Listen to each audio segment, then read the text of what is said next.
మొత్తానికి మీరు కార్యకర్తలందరూ కలిసి కోటమిరెడ్డి గారిని అయితే హ్యాట్రిక్ ఎమ్మెల్యేగా నిలబెట్టుకున్నారు. చాలా రూరల్ నియోజకవర్గంలో కోటమిరెడ్డి శ్రీధర్రెడ్డి గారు గెలవడం మాకు చాలా ఆనందంగా ఉంది.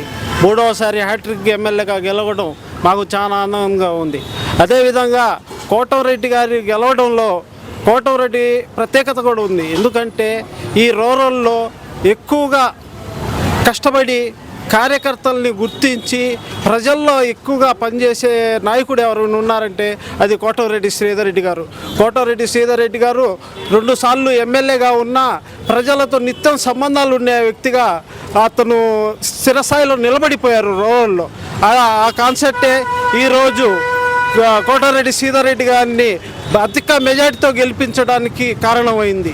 అదేవిధంగా కోటమిరెడ్డి శ్రీధర్రెడ్డి గారు హ్యాట్రిక్ ఎమ్మెల్యేగా గెలవడానికి కూడా ప్రజల్లో సంబంధాలు, కార్యకర్తలతో సంబంధాలు, కార్యకర్తలతో అతను ఉండే విధానం అన్నీ ఇదైంది అనేది మా అభిప్రాయం. ఇప్పుడు మొత్తానికి చంద్రబాబు నాయుడు గారు అనుకున్నట్లుగానే 5 సంతకాలు చేశారు. ముందు నుంచి మాట ఇచ్చిన రకంగానే వృద్ధులకైతే 3,000 నుంచి ఏకంగా 4,000 1,000 రూపాయలు పెంచుతూ అయితే పెన్షన్ని జరిగింది. మరి దీని మీద మీ స్పందన ఏంటంటే? ఇప్పుడు చంద్రబాబు నాయుడు గారు ఎన్నికల్లో వాగ్దానం చేసినట్టే ఇంతకుముందు రోజుల్లోనే చంద్రబాబు నాయుడు గారు 200 ఉన్న పింఛన్ని 2,000 చేశారు. ఈ 2019లో 24లో ఎన్నికల్లో వచ్చేటప్పటికి 3,000 ఉన్న పింఛన్ని 4,000గా చేస్తానని చెప్పి ముఖ్యమంత్రి వర్యులు అతని మాట నిలబెట్టుకొని ఈరోజు పింఛన్ల మీద సంతకాలు చేయడం కానీ, అదేవిధంగా ఈ రాష్ట్రంలో నిరుద్యోగుల్ని గుర్తించారు కాబట్టి ఆ నిరుద్యోగులు కూడా మంచి భవిష్యత్తు ఇవ్వాలని డిఎస్సి మీద సంతకం పెట్టడం కానీ ఇలాంటివన్నీ చేయడం అభివృద్ధి కార్యక్రమం ముందుగానే ఊహించిందే. చంద్రబాబు నాయుడు గారు మాట ఇస్తే నిలబెట్టుకుంటారు. దాని నిదర్శనమే హైటెక్ సిటీ. ఈరోజు మన పిల్లలు కూడా పోయి హైదరాబాదులో ఉద్యోగాలు చేసుకుంటున్నారంటే అది చంద్రబాబు నాయుడు గొప్పతనం అనేది మా అభిప్రాయం. అదేవిధంగా ఈరోజు మంత్రివర్యు ముఖ్యమంత్రిగా ప్రమాణ స్వీకారం చేయకముందే అమరావతిని 2 రోజుల ముందు నుంచి అమరావతిని డెవలప్ చేయడం మొదలుపెట్టేశారు చంద్రబాబు నాయుడు గారు.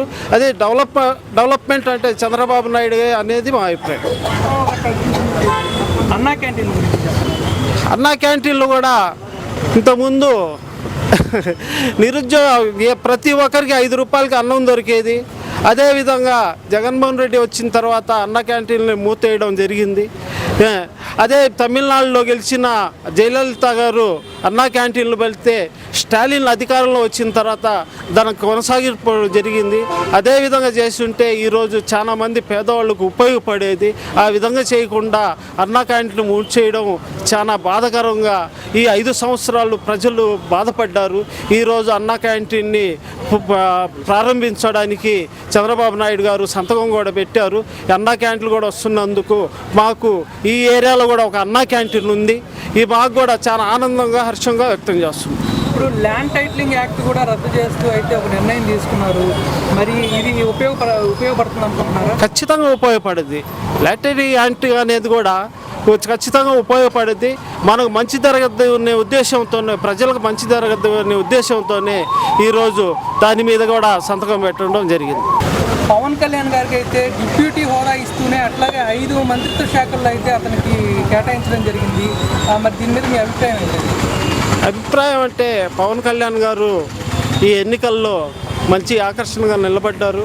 కూటమిని కూడగట్టడంలో కానీ, కూటమిని ముందుకు తీసుకుపోవడంలో కానీ, అదేవిధంగా చంద్రబాబు నాయుడు గారు జైల్లో ఉన్నప్పుడు పరామర్శించిపోయి అతనికి ఒకేసారిగా ఎవరి ఏ అభిప్రాయాలు తీసుకోకుండానే జైల్లో నుంచి బయటకు వచ్చిన తర్వాత మేము కూటమిగా ఏర్పడి మా ఓట్లని చీలనివ్వను, ఒకే తాటి మీద తీసుకొచ్చి ఈసారి కూటమికి అధికారంలో తీసుకొస్తాను, అవసరమైతే బీజేపీని కూడా కూటమిలో కలిపే ప్రయత్నాల్లో ఉన్నాము అని చెప్పిన మాట ప్రకారం ఈరోజు బీజేపీ, తెలుగుదేశం, జనసేన కలిసి ఒక కూటమిగా ఏర్పడడంలో తెలుగుదేశం, జనసేన కృషి చేసిందనేది మా అభిప్రాయం.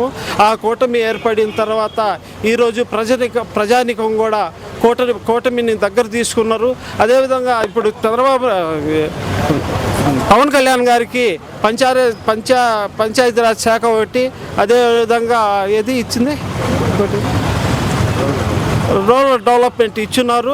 ఖచ్చితంగా రూరల్ డెవలప్మెంట్ కానీ, ఫారెస్ట్ డిపార్ట్మెంట్ సంబంధించింది కానీ, అదేవిధంగా పంచాయతీ సంబంధించింది కానీ అతను డెవలప్మెంట్ చేస్తారనేది మా అభిప్రాయం.